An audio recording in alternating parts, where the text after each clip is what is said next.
کیا گجرات کے چودھری سیاست میں منقسم؟ فیض حمید سے تعلقات کیسے؟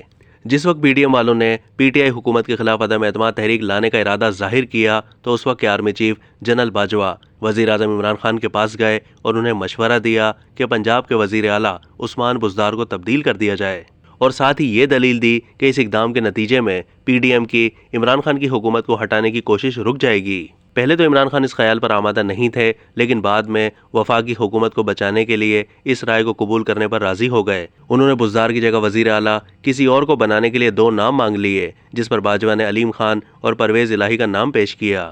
عمران خان نے علیم خان کے نام پر اتفاق کیا، لیکن جس وقت وہ لاہور سے اسلام آباد پہنچے تو عمران خان نے اپنا ارادہ بدل دیا۔ جنرل باجوہ نے یہ کہانی ایک ملاقاتی کو سنائی۔ جس دن گجرات کے چودھریوں نے عمران خان کو وزارت اعلیٰ کے عہدے کے لیے ہاں کہا، اس کے ایک دن پہلے تک وہ خود بھی فیصلہ نہیں کر پا رہے تھے۔ اس وقت گجرات کے چودھری پی ڈی ایم اور پی ٹی آئی والوں کی پیشکشوں کو تول مول رہے تھے۔ اتحادی حکومت بننے کی صورت میں نون لیگ والے پنجاب میں بڑی جماعت بن جاتے، اور نون لیگ کے ساتھ ماضی کے اختلافات کو دیکھتے ہوئے کاف لیگ والوں کو مستقبل میں ان کے ساتھ پارٹنرشپ کے حوالے سے تحفظات تھے۔ دوسری جانب کاف لیگ والے عمران خان کے ساتھ بھی مطمئن نہیں تھے، کیونکہ عمران خان نے ہچکچاتے ہوئے مونس الہی کو وفاقی کابینہ میں شامل کیا تھا، لیکن شامل کرنے کے بعد ان کے خلاف اپنے احتساب کے معاون شہزاد اکبر کے ذریعے تحقیقات شروع کرا دیں۔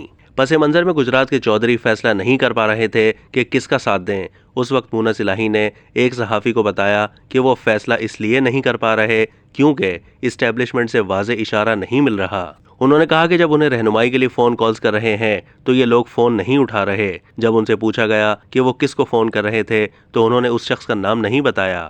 یہ بات چیت صبح میں ہوئی اور شام میں انہوں نے عمران خان سے ملاقات کے بعد ان کا ساتھ دینے کا اعلان کیا۔ اگلے دن مونس کی اسی صحافی سے ملاقات ہوئی۔ جب ان سے پوچھا گیا کہ انہوں نے عمران خان کا ساتھ دینے کا فیصلہ کیسے کیا تو ان کے پاس کوئی ٹھوس جواب نہیں تھا۔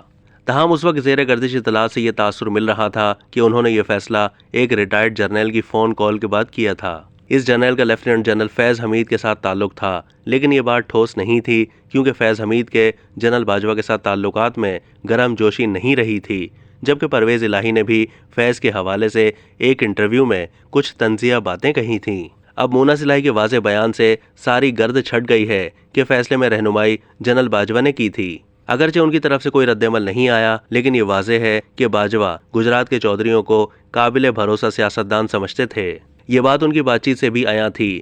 3 مہینے پہلے انہوں نے ایک ملاقاتی سے کہا کہ وہ پی ڈی ایم کی حکومت کو غیر مستحکم نہیں کرنا چاہتے۔ اگر وہ ایسا چاہتے تو چودھری شجاعت سے کہہ دیتے کہ آپ نکل جائیں۔ اس وقت چودھری پرویز الہی پی ٹی آئی کے ساتھ ہیں، جبکہ چودھری شجاعت اپنے 3 ارکان قومی اسمبلی کے ساتھ پی ڈی ایم کا ساتھ دے رہے ہیں۔ اگرچہ سیاسی طور پر منقسم ہیں، لیکن چودھری جنرل باجوہ کے پیچھے متحد ہیں۔ اب تک کے لیے اتنا ہی۔ مزید معلومات کے لیے ڈیلی جنگ کے یوٹیوب چینل کو سبسکرائب کیجیے۔